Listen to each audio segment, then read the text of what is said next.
Beloved, welcome to another chapter of the book of Sean. Thank you for tuning in. I have an amazing show for you tonight. A powerful conversation with a survivor. Someone who went through an illness and a sickness and a bout with cancer and came out on the other side. But what would you say if I told you that sometimes the battle ain't over even after you've won a part of the war?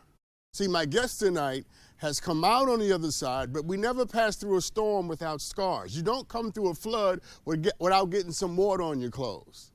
And though she survived the arduous and the mendacity of cancer, she came out believing and thinking on some level that this might happen again.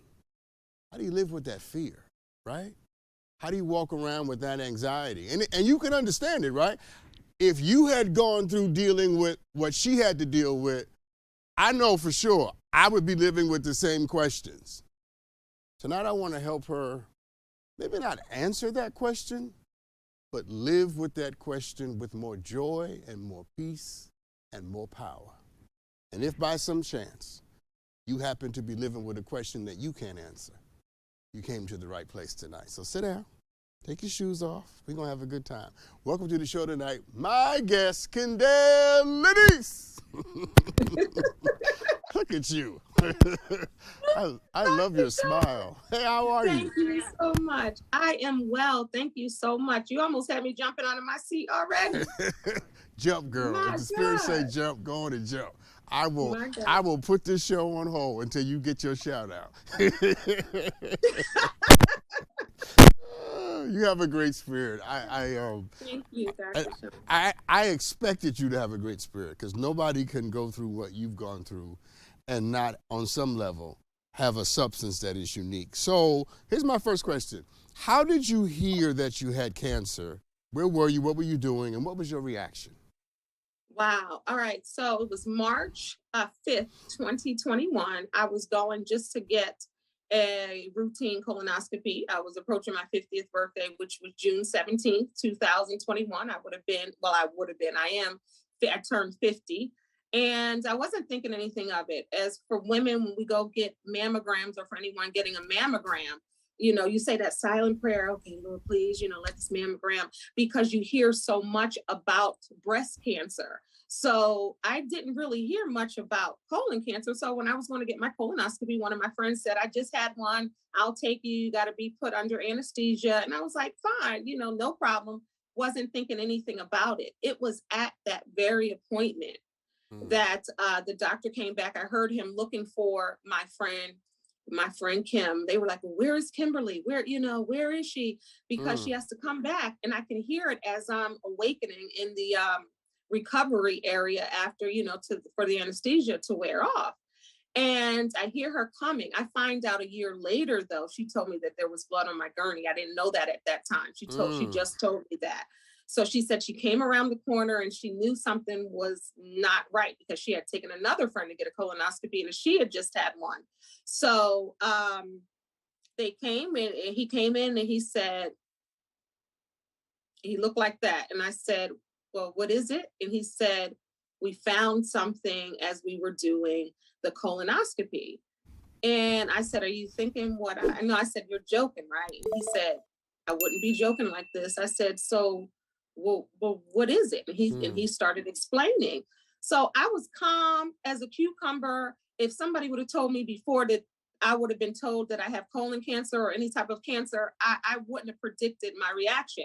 And I really think because the way my friend was there, she was just so calm.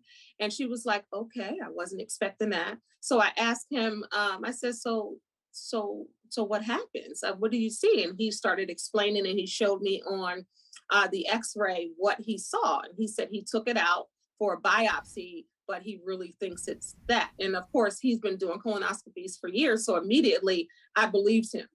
And I said, so what do I do now? He said, well, you're going to schedule a surgery.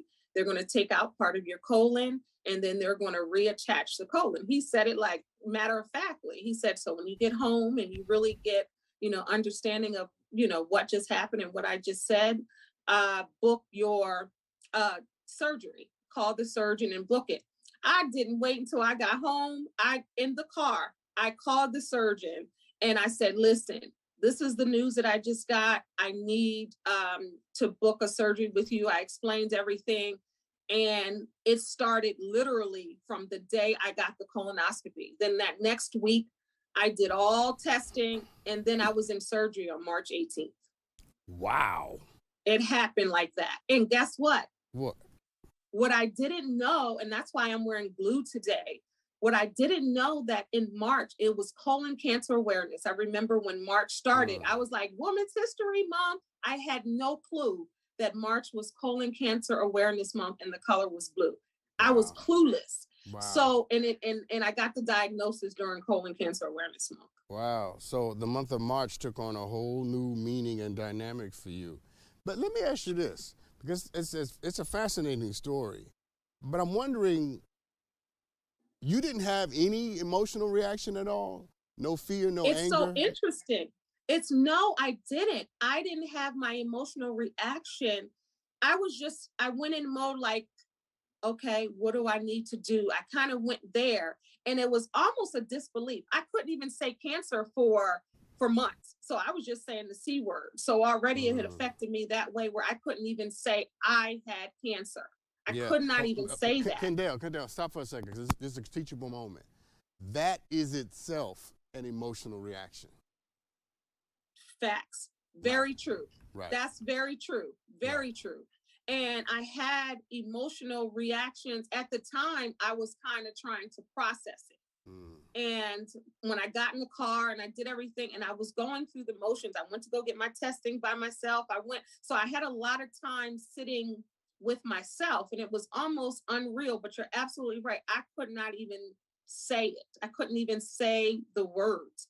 And the closer that it got to the surgery, the more nervous I got, the more afraid I got. When I went to go see the surgeon, I just told him, I said, I want to live. I was like, I don't want to die. I said, I'm about to turn 50.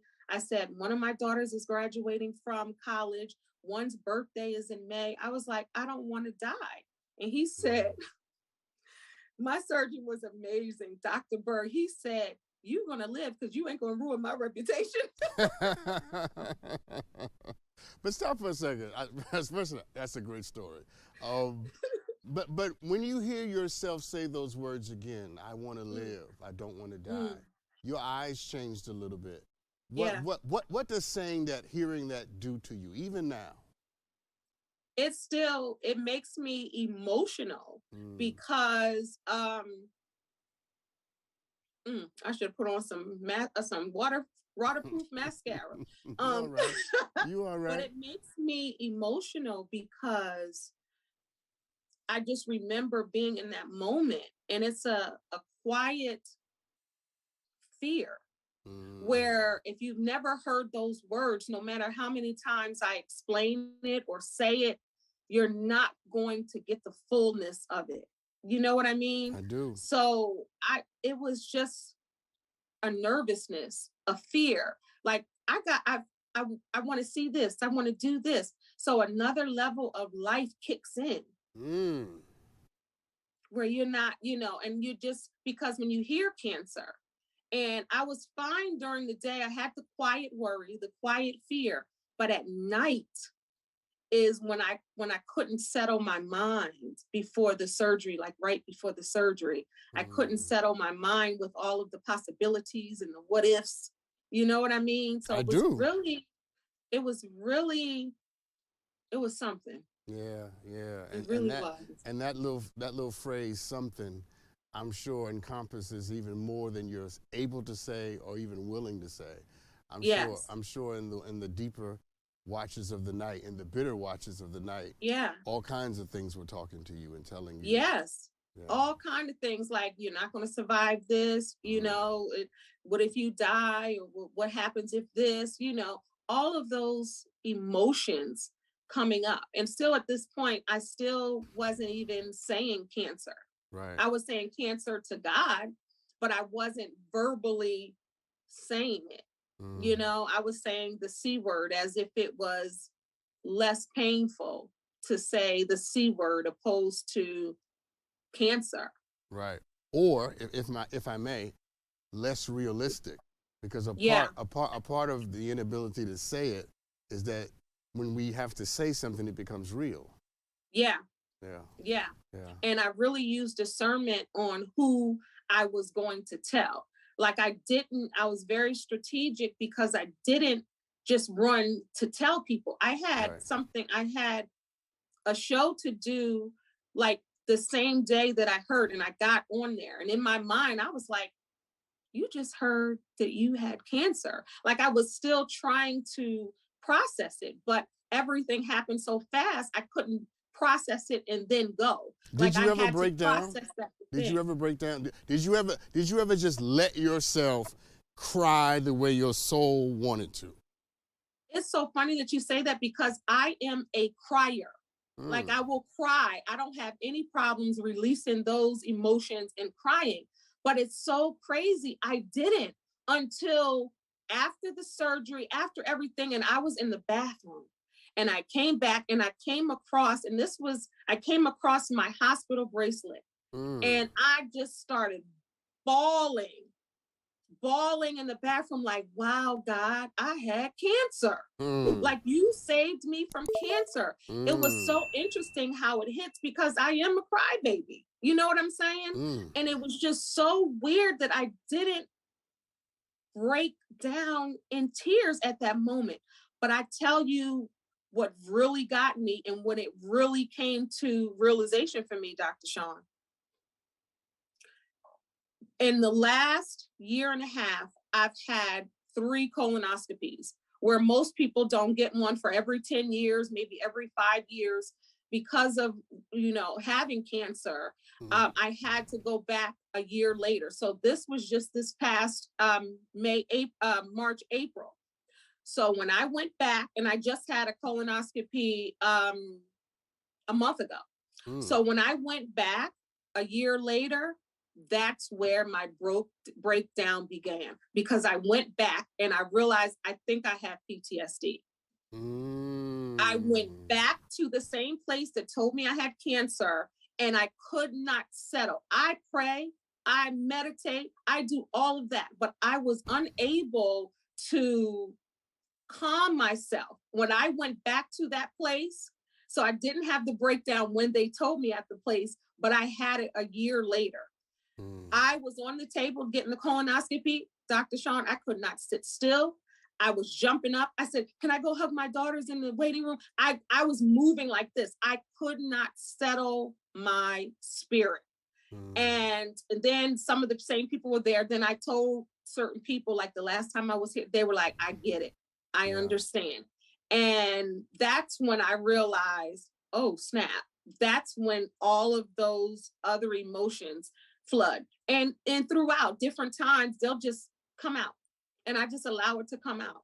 Well, that's good. That's good. And the experience that you had when you went back is an interesting experience because what it says to me, like just listening to you, it says that the first time around, you were able to use avoidance, right? To not deal with it. You went into fix it mode. Let me call the doctor, let me go do my checklist, right?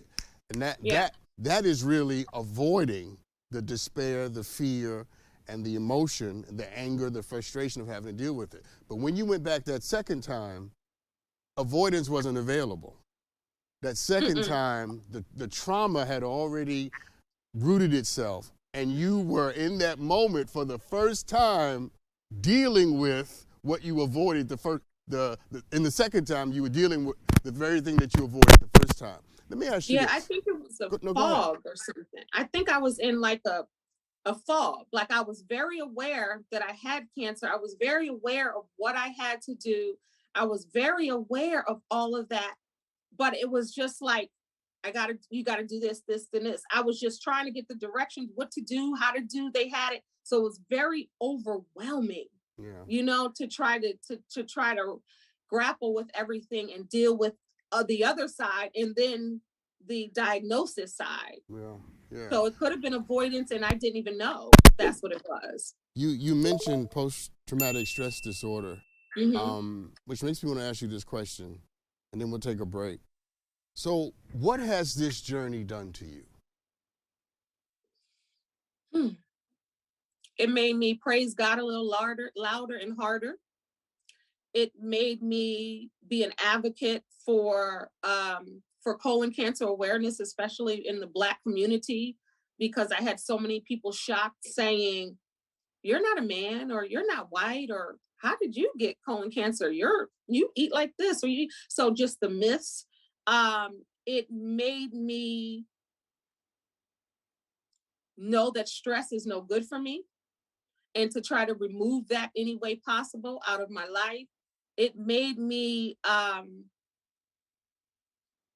even though you think that you're grateful, even though you think that you know, that God is the center and you already live your life, that it takes it up a notch. Mm. So it just made me just more grateful and thankful that I'm alive, because I know that prayers kept me alive. I know that God kept me alive. And I know that getting my colonoscopy earlier than I thought, I went before they said to go. If Yeah. I would have waited, I might not be here, because a whole calendar year of 50 is 365 days. I Yeah. went before my 50th birthday, and I had stage 2 carcinoma of the descending colon, which I didn't find out until after my surgery. But had I not, I might not be here talking to you. So I'm extremely grateful, because I know that this is not a lot of people's stories. No, it's not. It's not. Listen, Kendall, I got to take this break. Okay. But I'm going to push you before I take this break. Okay. I don't think that that's the only thing it did to you. I believe everything you just said. Mm-hmm. Absolutely. But I also think you can't go through what you went through and not come out with some scarring on the soul and the mind. And when we come back, that's what I want to talk about. Okay. We'll be right back, everybody, because there's more to this story, okay? And the more we hear, the more we learn. The more we learn, the better we become. And that's the goal. We'll be right back. Welcome back, everybody. I'm talking to Kendall Lanice. And her story, her journey is an incredible one. It is a journey that took her from having cancer to overcoming that, to living with some of the vestiges and the scars, because nobody comes to a battle without a few scars. That's how you know you fought for your life. You know what I'm saying, Kendall? Let me ask you this, because I want to give voice to this. I hear that one of the things you are anxious about is the reality of this cancer coming back, having to deal with this again. Did we get that right? I think you're on mute. You're on mute. Take yourself off mute. Who, me? Yeah, there you are. We got you. We got you. Oh, we got you. Okay. Start over. Go ahead. Yes, it gives another level of anxiety. I didn't suffer from anxiety before, but it has really made me extremely anxious, because I don't know how long I was walking around with cancer, Dr. Sean. I didn't even know what was in my own body. So it gives you a level of anxiousness that that I find myself breathing through it, because it's like, oh God, I hope it doesn't come back. How long was it there before? Stressing to the point where, your blood pressure is elevated. My blood pressure was elevated for the first time ever right before I was going to get the colonoscopy. And I've had my doctor for 30 years. I've never had elevated blood pressure. And I did, because I could not calm myself down because of the worry and concern. Well, what if I get this again? Or well, what happens? So yes, it gave a whole nother level of anxiety. And I pray and I believe and I meditate, but it's still something that I'm dealing with. Yeah. And that's to be expected, by the way. I want you to hear me say that to you, that what you're dealing with is normal. What you're dealing with is a part of the journey, and you should in no way feel like there's something wrong with you. I want to ask you this. Do certain things trigger you? Yes. When I see people pass away from colon cancer, when I see people say, that now they have another form of cancer. Mm. When people say it came back, or when people have any other cancer, it's so interesting. That triggers me. And then also, I know people who have lost people who have cancer. So then you have survivor's remorse. Mm. Mm. That is to say, feeling guilty about the fact that you survived. Yeah, not even guilty because God did it, not me, but feeling bad for them who lost someone that God saved me from and I survived from. So those are very triggering for me, you know. And then now Wakanda Forever is out and Black Panther, and I think about Chadwick Boseman. He had colon cancer. I didn't have it at that time, but I think about, all my old school heads know this, from UTFO. And I think about Kango Kid, and he died from colon cancer. But the interesting thing, I was reading his story a few weeks before mine, and he was diagnosed with colon cancer, only for like 3 weeks later for me to get the same news, which was really weird. So then we had kind of talked on social media. We were going to get the word out, and he passed away. Yeah. From colon cancer. So when I see that, like, it really messes me up, Dr. Sean. I'd be like, my God, you know, it's just really. So tell me this. Tell me, what is this doing to you in ways that nobody can see? So, because hold on, I know there are people in your life who look at you and they hear you, and they hear your faith and they hear your strength and all of that, right? But I'm sure on a level that only you can understand, this anxiety is doing something to you. What is it doing to you, and what is it keeping you from doing? First of all, the anxiety is keeping me from relaxing at times when I should be. And it's hard to turn it off. And it's so difficult to explain. The people that experience this, the people that have heard you have an illness. Okay, hold on, because we're going to do some work. We're going to do some work. Okay. Tell me what you're afraid of. What are you really afraid of?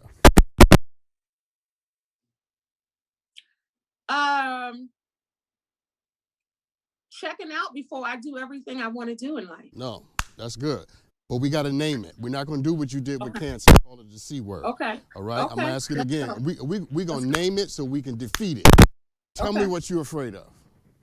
Death. There you go. There it is. So put it in a sentence. I'm afraid to, say that whole sentence. I'm afraid to die early before I want to leave. First of all, I know that's right. But don't make me do that. I'm trying to work with you. Okay. All right. So we got the sentence. I'm afraid to die, right? That's where it is. That's where it is. All right. Now, the good news is there's a way to overcome that, okay?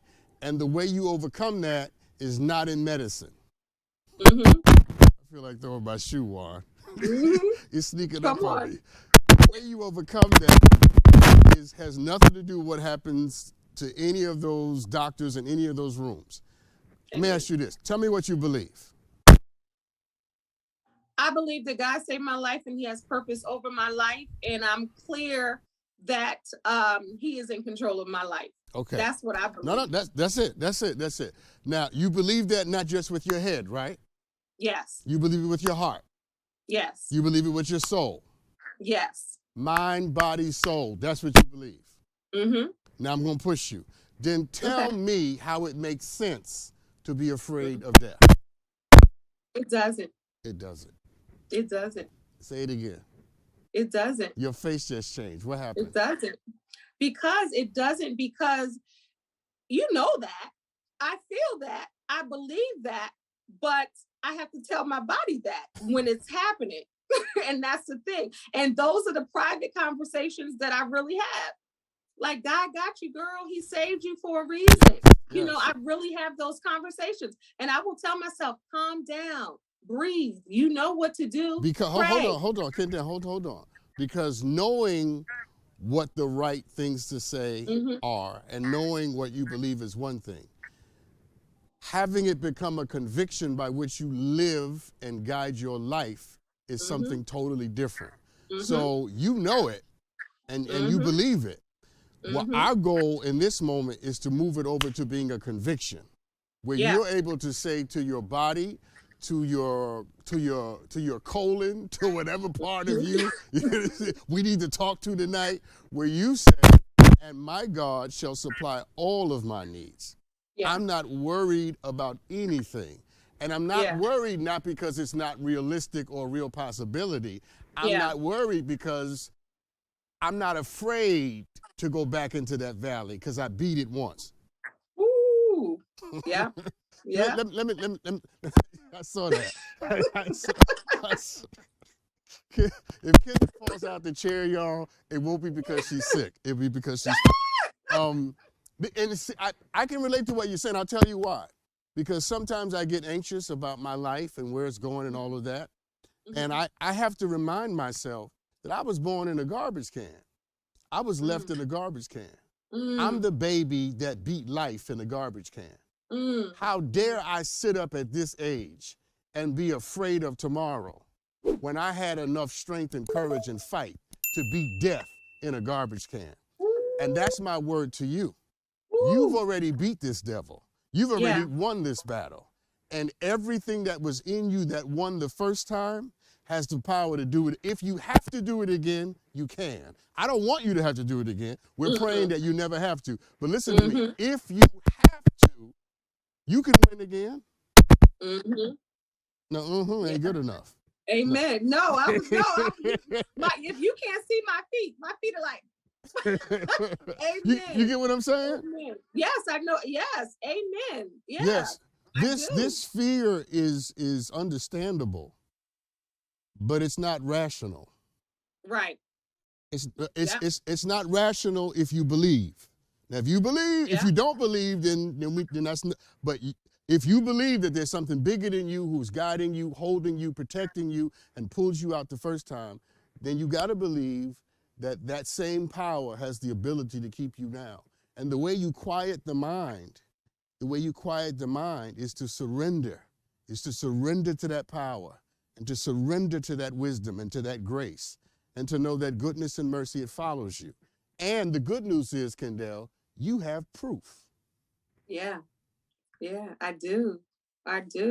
You're so absolutely right. You're so absolutely right. So now I'll have God in my head, me in my head, and I have Dr. Sean in my head when it's time to calm down. Yeah. But no, you're absolutely right. And I got great news when I got the third colonoscopy just last month. They said I don't have to go for 3 years. Everything looks good. Whatever I'm doing, keep doing it. So to God be the glory. To God be the glory. And we're not going to let fear ruin our lives. I'm gonna give you this, and then I'm gonna let you go. Tell me the difference between these two scenarios. If I said there's a lion outside the door of the room that you're in, and the door is locked, and you can hear the lion roaring and scratching at the door. Okay, that's one scenario. What's the difference between that and if I said there's a lion in the room with you? What's the difference? The difference is I can pray that other lion stays outside and he's not even here. So it's nothing that I really have to address at this time because it's not here. The other one is if it's here, then I have to address it. I have to look it in the eye. But I can walk away from that window if it's outside, if it's not here, and pray that away. How about that? And here's the good news for your life. The lion is not in the room. He's not in the room. He's not in the room. Do you feel like throwing your shoe? Because I do. I do. My shoe I just kind of kicked the right one off a little bit. Because you talking right. You telling the whole truth. The good news is the lion is not in the room. It may be at the door, and that's a different prayer. And so I invite you to enjoy the room. To don't let what's outside the door take the power and the beauty of what's in the room with you. And so enjoy the room. Okay? That's good. That's good, Dr. Sean. Thank you. That's good. Kendall, I enjoyed talking to you. Thank you for this. Thank you. I appreciate it. I really, really do, because you know it in your heart, but then someone else says it. You like, you know that. And so I appreciate you for, keeping it 100, as they say, and really, saying it how you said it. It means a lot to me, and I'm definitely listening. And thank you for that. I receive the affirmation, and I pray your strength. I pray your health. I pray that the Thank lion never comes in again. I pray that you you. have joy. I pray that you have unspeakable peace. I speak quiet over your mind. I speak Ooh. life. I declare that you shall not die, but you shall live and behold the beauty of the Lord in the land of the living. I decree and declare that the best of your life is on the way, and you have not even tapped in to the best part of you yet. There's more coming. You got more joy coming, more love coming, more power coming, and more peace coming. And it Mhm. belongs to you. You've earned it. How about that? How about that? How about that? Ooh, Yeah. how about that? All right, My we'll let you God. go. We'll let you go so you can throw your shoe like you want to. I know. Like you can't leave me right. You just gave me that word. You gotta give me a moment. You got to give me a moment. Oh my God. Well, oh, thank you, Dr. Sean. Thank you for that. I My appreciate pleasure. you. We are I really all in your do. debt for your courage. Listen, everybody, when I come back, got a lot of aha moments from this conversation. I can't wait to give them to you, so don't go anywhere. We'll be right back right after this. Welcome back, everybody. That was an amazing conversation. I really enjoyed talking to Kendall, and I got some things out of it. Hailey, play the bumper, man. So, listen, it's interesting how we tell our stories, right? And we often tell our stories from the perspective that makes us look like the hero, because we are both the subject and the writer of the story. But something changes about the power of the story when we stop making ourselves appear to be superhuman in it. When we allow vulnerability to become a part of the telling of the story, we actually open ourselves up and disclose ourselves to greater levels of healing and power. You see, that interview and that conversation changed when I insisted that we talk about the scars. Lord have mercy. We can talk about faith, and we can talk about courage, and we can talk about victory, and we can talk about healing, but none of it will be complete. The journey will not be what it was intended to be until we talk about the scars. And in that conversation, when we got to the scars, then we were able to name what the fear was. The fear of death. I called her to what she believed. And I just mirrored back to her what she believes. And sometimes the only thing that has the power to get us through one level of anxiety and fear to another level of life and determination is what we believe. Remember what you believe. And when you start shaking and quaking and falling apart, just remember that you believe something that is true for you. And that's why you believe it. You believe it not for when you have money in the bank. You believe it for when you don't have a dime in your pocket. And you're afraid that life might come and take the only life you have. Yeah. The aha moment from that conversation was that the lion is not in the room. And for a lot of you watching, you got to remember that what you are afraid of happens to be the thing that hasn't happened yet. So how about you stop focusing on what hasn't happened yet? And as I said to my sister tonight, enjoy what's in the room. Lord have mercy. Let's do some Ask Dr. Sean Hailey. Play the bumper, man. So you guys always send me amazing videos, and I'm always indebted to your kindness for them. Let's take a look at this one right now. Hi, Dr. Sean. My name's Adriana from Memphis, and I need some advice. I've been crushing on my best friend's brother for years, and recently he broke up with his girlfriend and asked me on a date. So do you think that would be a bad idea, or what should I do? Ooh, okay. So you are crushing on your best friend's brother. He broke up with the girlfriend, and now he asked you to go out on a date. I don't see anything improper. I don't see any infractions, no moral, ineptitudes going on here. I'm assuming everybody's grown, right? And I'm assuming that your best friend does not believe that she has some kind of possession over her brother, that he belongs to her, and she has to clear who it is he decides to date. The thing I would do is to don't let your best friend hear it in the streets. You know what I'm saying? If that's your best friend, honor the relationship and be open to whatever reaction that she may have, and then make it clear that her reactions won't determine your decision, that her reactions won't make your choices. You're going to make your choice based upon the fact that you actually like this guy and you've actually been liking him for a little while. You may not want to say that right away, but you do want to tell your best friend that you are going to go out on a date with her brother, because, you know, she should probably hear that from you. Or better yet, she should probably hear that from a brother. One of the two of y'all need to say something is the point that I'm making. And then you go, you ready for this? And live your life. You go find you some joy. You go find you some love and some affection and attention and all the things that your soul deserves and needs. And you stop worrying about what somebody else thinks about it, even if it is your best friend. For who knows? You might have messed around and connected with the love of your life. You might actually have found the person that you were born to be with. You two may be so simpatico and so in tune with each other that you are like peanut butter and jelly. Huh? You're like chicken and buffalo sauce. I couldn't think of nothing else. I'm just saying, go live your life. Go find you some love. Because if you've been watching the show tonight, then you heard my guest say that you can wake up one morning in one situation and go to bed in another situation entirely. And in between those two situations, you owe it to yourself to live a good life. So have a good time. And just for the record, I really hope this works out. I hope you find all the love you can stand.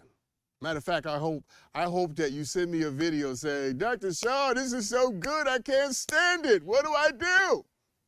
That's what I'm waiting for. All right, let's take a break. I got some more Ask Dr. Sean right after this. Welcome back, everybody. So someone emailed me this question. I've been dating a man for several months, and so far he is amazing.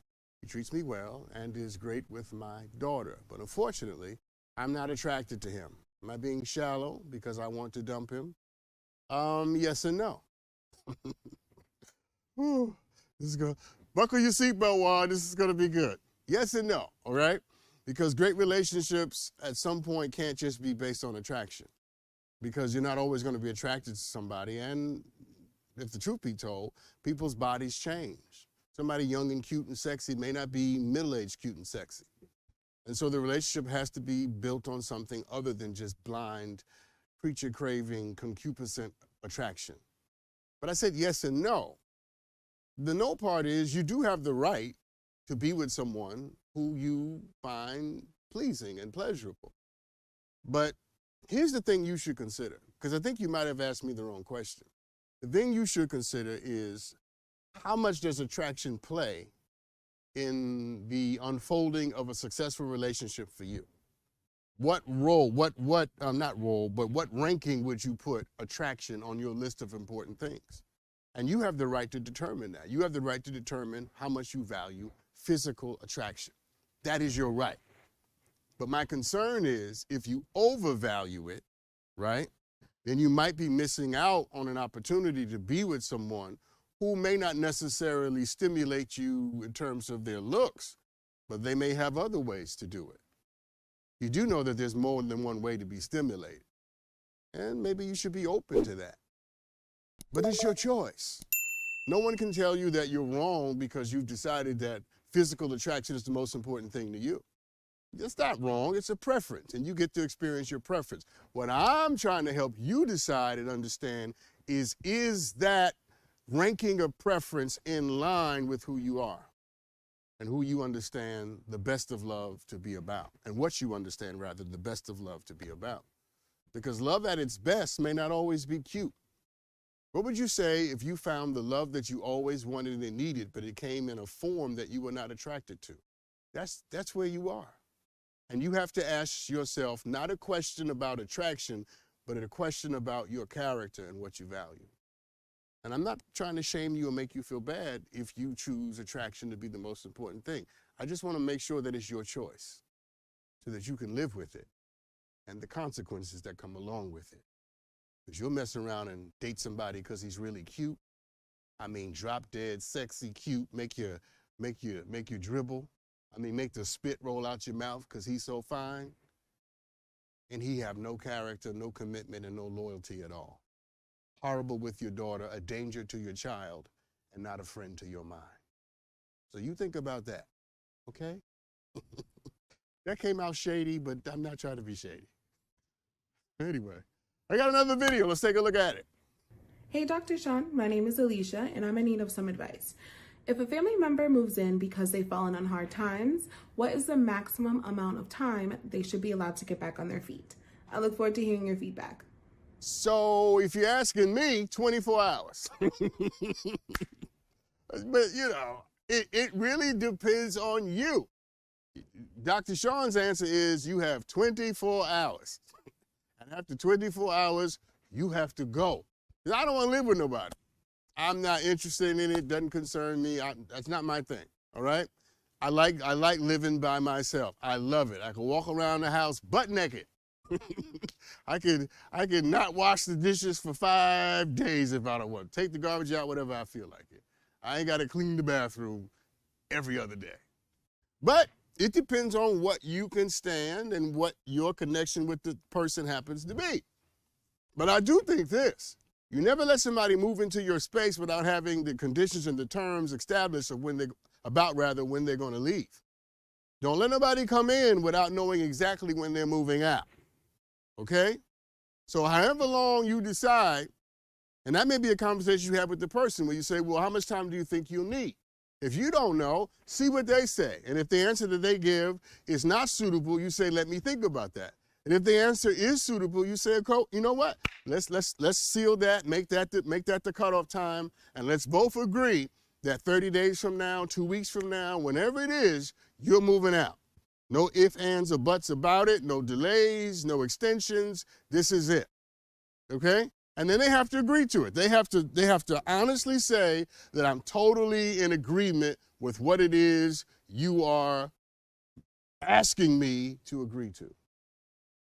Because a lot of people allow people into their space with these sort of vague understandings about how it is this is going to work. That's the worst thing you could possibly do. Because when a person extends or tries to extend their stay, you're able to say to them, that's not what we agreed to. That's not what you agreed to. That's not what I said was permissible for me. So you're not attacking the person when it goes left. You're holding them accountable to what they agreed to. And it might allow the relationship to survive the conflict. Because if you have this vacuous, ethereal commitment to this ongoing stay, then you have to say to the person, I need you to get out. No, what you're saying is, no, we agreed to this and I'm holding you to your agreement. That's it. So whatever you can stand, whatever you can put up with, whatever the person means to you, whatever your compassion can allow, whatever your kindness can tolerate, whatever your mind can stomach, and whatever your stomach can be mindful of. See how I did that? It all depends on you, okay? You get to make this decision. And I would just invite you to invite the person who you're trying to be kind to into a conversation about the decision, okay? Because that's also a good way to see who you're working with. And if they say something unreasonable like 2 years, well, that's unreasonable to me. I'm assuming it would be to you. But if they say something unreasonable, whatever unreasonable is for you, then you're able to say, you know what, no, I was thinking something very different. Okay? Well, here's the last thing, and then I'm going to take a break. If you don't want this person staying in your space, then I want to give you all the permission you think you might need to tell them that you don't want them staying in your space.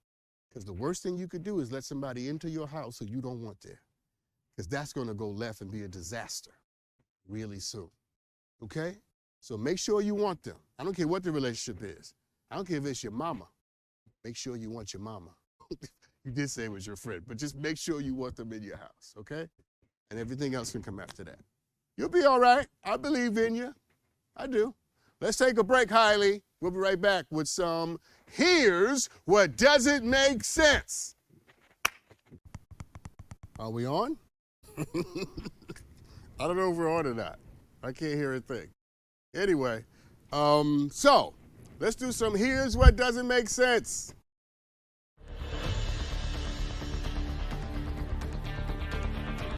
All right, so let's talk about what happened at the University of Virginia. On Sunday, 3 University of Virginia football players were shot and killed on the campus of the university.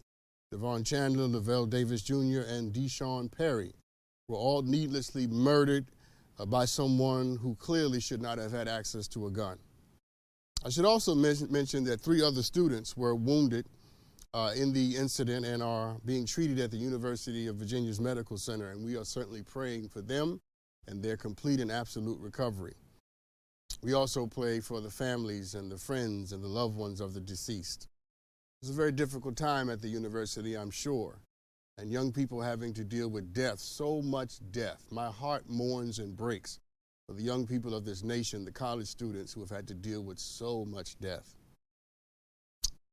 And while I would normally do a whole thing here about gun violence, the thing that doesn't make sense with this story for me isn't just the fact that somebody who shouldn't have had a gun had one, but more so that this is about how much we don't value human life, how careless we are with life and with people, their future, and how we inflict harm and suffering as if it really doesn't matter. Christopher Darnell Jones Jr. is the man who murdered these 3 young men. And not only is he a murderer, you can see there, he's also a black man. Yes, he's a murderer, but he's also our brother. He belongs to us. He's one of us. He's a young black man who took the lives of 3 other young black men. And don't worry, I'm not about to do this whole song and dance about black on black crime, because there really is no such thing. Crime is not about race, it's about proximity. What I'm going to do is have a more interesting conversation with you about the fact that we don't seem to honor each other. We don't seem to see the God in each other. We don't seem to detect or be aware of the spark of divinity that each of us possess. And that's why it's so easy for us to destroy one another. Not just black people killing black people, but white folks killing white folks, and Hispanic folks killing Hispanic folks, and all manners of killings across racial and cultural lines. We don't value life. We treat it as if it's just something out of offer, something extra, something off in the margins. When the truth of the matter is, nothing could be further from the truth. All lives are sacred, and certainly black lives are precious. And whenever we are in the presence of someone who reminds us of ourselves, instead of hating what we see because we hate ourselves, maybe we should do the hard work of seeing in them the divinity that brought them into this plane that we call life to begin with. You see, when you can't see in someone else some of the things you like about you, maybe your job is to simply try and to see how God sees them. This should have never happened. These young men should be alive. And the fact that they're not just reminds us that if you're dealing with mental health, then love yourself enough to get help. And when you're dealing with someone else, love yourself enough to give yourself a future and not end up in jail. All right, I got one more to do. Let's talk about Jerry Rutherford, all right? This is going to get in your craw. So Jerry Rutherford is the newly elected member of the Florida School Board, and he wants to bring back corporal punishment. Oh, Jerry right there. Jerry was elected to the Collier County School Board, and he thinks that the way to deal with students that don't act right is to beat their behind. That's what Jerry wants to do. He wants to take out a paddle and a belt and just stop beating people's kids. He thinks the best thing to do is to give them a whooping.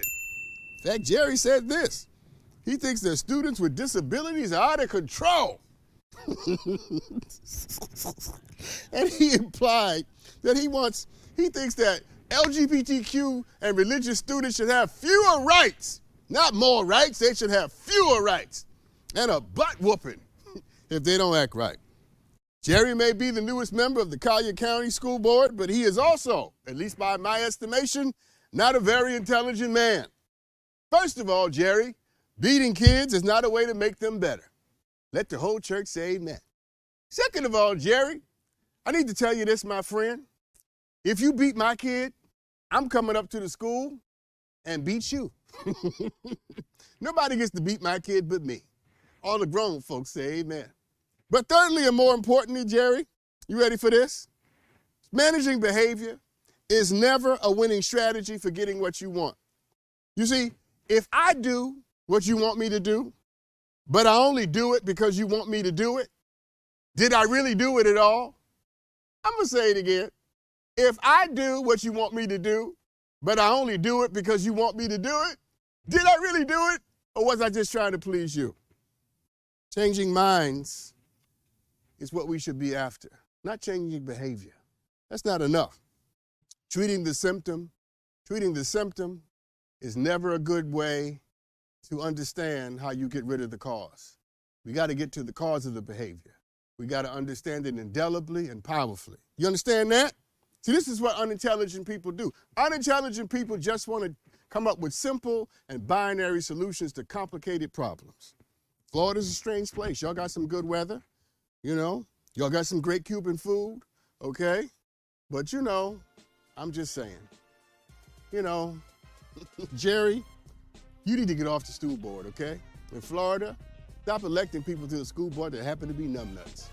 We need intelligent people on the school board, people who've read a book, people who don't want to beat our kids, people want our kids to grow. Anyway, great show tonight. Remember, don't be afraid of what's not in the room. I'll see you next time. I love you.